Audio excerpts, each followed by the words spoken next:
What's up, YouTube? Capital G here. So I knew it. I felt it in my bones. The second that Lunalights made that regional top 8, I knew that some type of fuckery was going to ensue, and I am here to present to you guys said fuckery. Lunalight Panther Dancer has been bought out on TCG Player. Not a complete buyout. You can still buy copies, but if you now buy her, you are spending almost $9 a pop for her, which is crazy because if you would have bought her before this weekend, before the regional top 8, you would have been spending like $2.50 per copy, which is about the norm.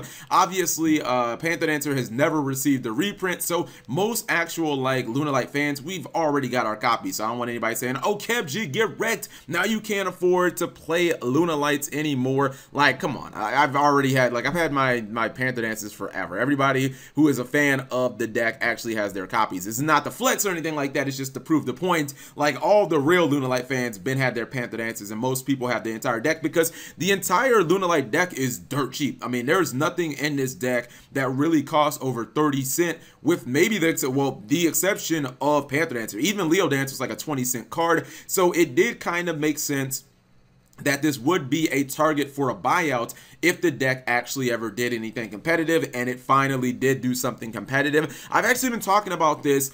People think that I'm crazy when I say that Lunalights are just as good as a deck like ABC. I remember I made my top 10 list. Where's ABC? Where's ABC? I'm thinking to myself, like, Lunalights is just as good as that deck, to be completely honest. People don't know what the cards do, and all the fusion monsters can kind of OTK your opponent easily. Spirals got worse. Lunalights got better. I think things are falling in place. Now, this was a very unique build. Yeah, this was Farfa's video that he posted yesterday, and it was a Lunalight deck that actually made 8th place at a regional in Scotland. It was a relatively small event, 58 people, but hey, a regional top 8 is still a regional top 8, and he definitely, like, he favored the pendulum matchup. He wanted to make sure that he absolutely destroyed that. He probably knew that a lot of people in the area played Pendulum Magicians or really liked it, so he was running some interesting tech in his main deck. But when I really thought about it, I was like, that can actually be kind of spicy. He ran 2 copies of Astrograph Sorcerer, and then he ran 3 copies of Wavering Eyes. And if you guys don't know,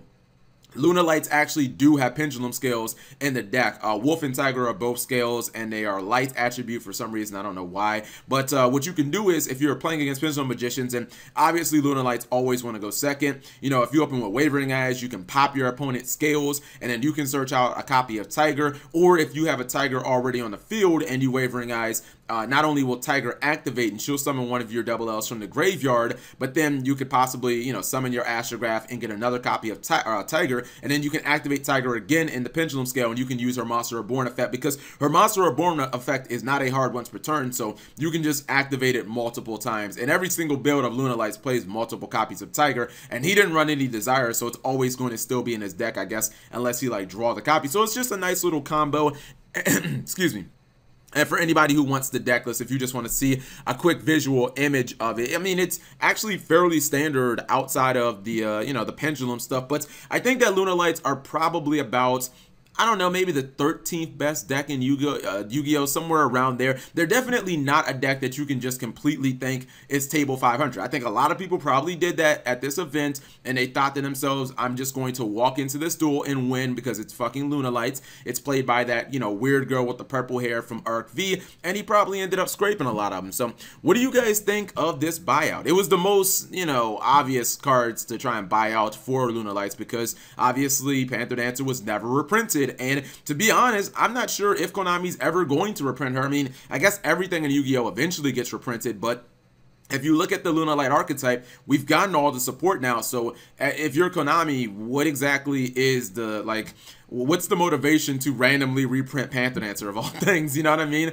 Unless Lunalights are going to get a Link monster, then reprinting it in that pack would actually make a lot of sense, or somewhere around that time. But until double L's get a Link monster, it actually just, it doesn't really make any sense to reprint it. Like, where there doesn't really, like, they don't need to have any urgency because it's just Lunalights. It doesn't have a very big fan following or anything like that. But I just wanted to let you guys know, I guess whenever a rogue deck does have its day in the sun, people are trying to make a buck off of it. But would I buy this out, or excuse me, would I invest in this? Hell no, because the Lunalight community is relatively small. It's not like a deck that has tons of fans. Even though I do think that it is a solid tier 2 deck, it's nothing that's ever going, like, this is not a threat at the YCS level. I don't think anyway. So I would definitely not be looking to like buy in copies of Panther Dancer unless Lunalights get a new Link monster that is like really good. I don't really think so. And honestly, if you have copies, I would just cash them in. If you're not interested in playing double L's, if you're not interested in playing this at an event,